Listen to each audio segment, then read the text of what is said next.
this is Kristy Robinett of KristyRobinett.com, and today is Labor Day 2013. No clue where the time went. Absolutely none. My mom used to always say that the older you got, that the time flew by, and as I get older, I'm realizing that the time is flying by. It just seems like it was yesterday that the kids got out of school. And Michaela, my daughter, we just moved her back to Wayne State last week, and my son, he goes to parochial school, so they start before Labor Day.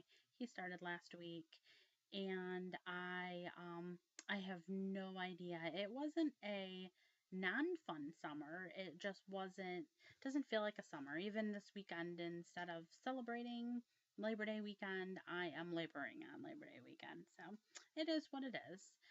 I was thinking this morning, I had received a tweet from somebody, and they had written to me that over the weekend they read my newest book, Messenger Between Worlds, True Stories from a Psychic Medium, and that they said, keep writing, we're so excited, we can't wait to read more, and it really made me feel warm and fuzzy. But it made me think back to a time, gosh, it was probably about 7 years ago, where I was acquaintances with a best-selling author, and I had sent her a script of one of my books, and she read it, and I kept saying, did you read it? Did you, what were your thoughts? And she was avoiding me, and I knew, not even from a psychic perspective, but from a human nature perspective, that she didn't like it.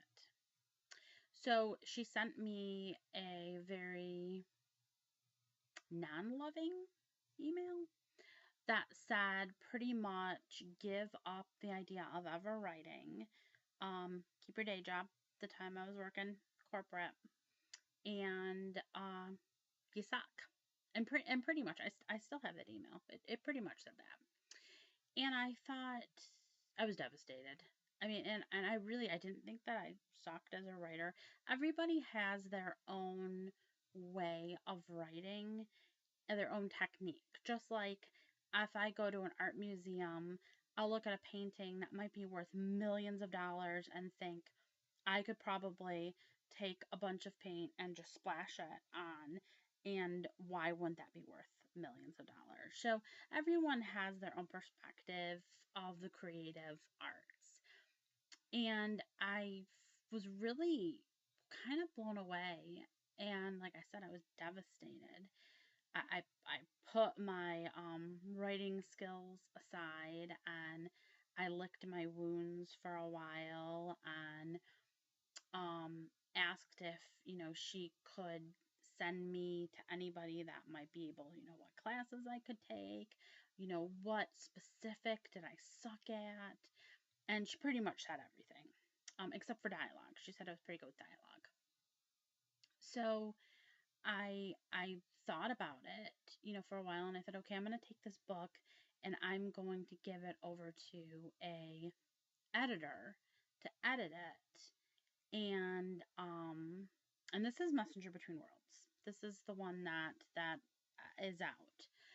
And so I gave it over to a professional editor who's very well known and who came very well referenced to me from somebody else who was a writer. And she sent me the most scathing review of the manuscript and said that she wouldn't even edit it because I was a self-serving, selfish. It went on, and it was cruel. So I'm thinking, okay, I've had 2 people tell me that I suck, and maybe I'm not really supposed to do this. And so I shelved it, and I started just writing my newsletters and writing without any public view or any intentions. Writing because I love to write, really. And so when I decided to query Llewellyn with the book, I held my breath because I was waiting for 3 strikes, you're out, you suck. And I didn't get it. And I ended up getting a couple other book contracts from another publisher, and things have unfolded since then. And I was thinking a lot about jealousy and envy and perception, and thinking that, I thought that once I got my diploma from high school, that all went away.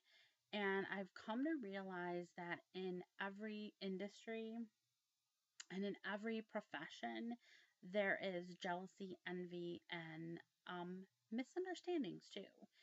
And I guess I didn't get that. I guess I thought that the cattiness, of life ended at 18. And Facebook, social media seems to have really brought it alive all over again. I don't know if you guys are noticing that or not, but I'm noticing that it's a cutthroat business. I have people that I go to do something, like I'll be on a radio station and I'll have like 20 other people contact that radio station to try to do what I'm doing. Or the my newsletter. I've had my newsletter pretty much copied word for word from other people. I've had the title of my newsletter, be copied, and and it's not just me. I'm not saying that I'm worthy of being copied. That's not what I'm getting at all. It's more that there's so many people that are threatened for being who they are, their own true selves, that they try to put everybody else down, and they don't think of how it's hurting them and it's hurting other people.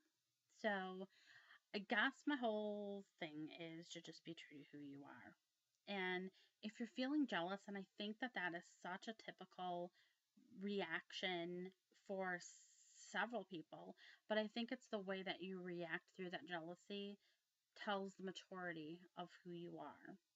So I was told I suck, and I don't believe that I do.